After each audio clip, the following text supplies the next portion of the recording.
दोस्तों जैसे कि हम बताएं कि आज बाबू का बर्थडे है, मेरे ट्विंस बाबू का, तो वही अभी मछली फ्राई कर रहे हैं। इधर देख सकते हैं मछली है, कुछ गेस्ट आने वाले हैं और इधर मामा आए हैं उनके बाबू के, तो बैलून फुला रहे हैं और भी बहुत कुछ बनाना है। चलिए आगे आगे दिखाती हूँ मैं आपको, ब्लॉग में बने रहिएगा। देख सकते हैं इधर जो जोरों शोरों से तैयारी चल रहा है।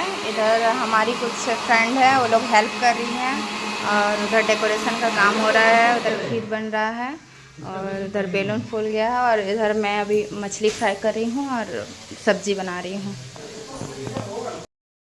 तो हम रेडी हो चुके हैं और यहाँ आरती का थाली सज रहा है और ये रही मेरी दोनों बाबू प्रिंसेस और ये रहा बर्थडे का डेकोरेशन।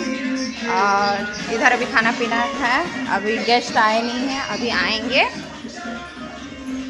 बाबू हाय कर दो, हाय कृषा हाय कर दो। नहीं करेगी, ये गुस्सा है दोस्तों। ए छोटी हाय कर दो।